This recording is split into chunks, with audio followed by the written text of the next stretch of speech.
Fibroids ಅಂದರೆ ಗರ್ಭಕೋಶ ಗಡ್ಡೆ ಇದೆ ಅಂದರೆ ಗರ್ಭಕೋಶವನ್ನು ತೆಗೆಸುವುದೇ ಒಂದು ಪರಿಹಾರ ಎಂದು ನೀವು ತಿಳಿದಿದ್ದೀರಾ? ಗರ್ಭಕೋಶ ಗಡ್ಡೆ ಹೊಂದಿರುವ ಪ್ರತಿಯೊಬ್ಬ ಮಹಿಳೆಯಲ್ಲಿ ಕಾಣಿಸುವ ಭಯ ಹಾಗೂ ಮೊದಲನೆಯ ಪ್ರಶ್ನೆ, ಗರ್ಭಕೋಶದ ಗಡ್ಡೆ ಇದೆ ಅಂದರೆ ಗರ್ಭಕೋಶವನ್ನು ತೆಗೆಸಲೇಬೇಕಾ? ಮೊದಲನೆಯದಾಗಿ ಒಂದು ಸ್ಪಷ್ಟನೆ, ಫೈಬ್ರಾಯ್ಡ್ಸ್ ಅಂದರೆ ಕ್ಯಾನ್ಸರ್ ಅಲ್ಲ. ಹಾಗೆ ಎಲ್ಲ ಫೈಬ್ರಾಯ್ಡ್ಸ್ಗೂ ಸರ್ಜರಿ ಒಂದೇ ಆಪ್ಷನ್ ಇಲ್ಲ. ಮುಟ್ಟಿನ ಸಮಯದಲ್ಲಿ ಹೆಚ್ಚಿನ ರಕ್ತಸ್ರಾವ ಹೋಗುವುದು, ತುಂಬ ಪೀರಿಯಡ್ಸ್ ಪೇನ್ ಬರುವುದು, ಇದರಿಂದಾಗಿ ಅನಿಮಿಯಾ ಹಾಗೂ ಹೊಟ್ಟೆಯಲ್ಲಿ ಪ್ರೆಷರ್ ಸಿಂಪ್ಟಮ್ಸ್ ಇರುವುದು, ಇವೆಲ್ಲ ಫೈಬ್ರಾಯ್ಡ್ಸ್ರಿಂದ ಆಗಿರುವ ಸಿಂಪ್ಟಮ್ಸ್ಗಳು. ಇವತ್ತಿನ ಆಧುನಿಕ ಅಥವಾ ಮಾಡರ್ನ್ ಮೆಡಿಸಿನ್ನಲ್ಲಿ ಎಲ್ಲ ಫೈಬ್ರಾಯ್ಡ್ಸ್ಗೂ ಸರ್ಜರಿ ಒಂದೇ ಆಪ್ಷನ್ ಇರುವುದಿಲ್ಲ. ಅನೇಕ ಟ್ರೀಟ್ಮೆಂಟ್ ವಿಧಾನಗಳಿರುತ್ತೆ. ಅದರಲ್ಲಿ ಫೈಬ್ರಾಯ್ಡ್ ಎಂಬೊಲೈಸೇಷನ್ ಎಂಬುದು ಒಂದು ನಾನ್ surgical treatment.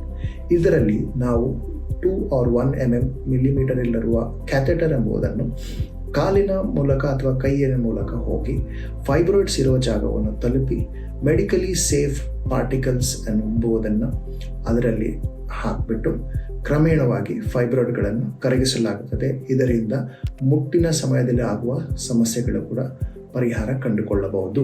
Fibroid embolisation surgery ಇಲ್ಲದೆ ಗರ್ಭಕೋಶವನ್ನು ತೆಗೆಯದೆ ನೀಡುವ ಒಂದು ಟ್ರೀಟ್ಮೆಂಟ್ ವಿಧಾನವಾಗಿರುತ್ತದೆ. Awareness is key to good health ಅಂತ ಹೇಳ್ತಾರೆ. ಫೈಬ್ರಾಯ್ಡ್ಸ್ಗೆ ಅನೇಕ ಟ್ರೀಟ್ಮೆಂಟ್ ವಿಧಾನಗಳಿದೆ. ಅದರಲ್ಲಿ ಫೈಬ್ರಾಯ್ಡ್ ಎಂಬಲೈಸೇಷನ್ ಕೂಡ ಒಂದು ಟ್ರೀಟ್ಮೆಂಟ್ ವಿಧಾನ ಆಗಿರುತ್ತೆ.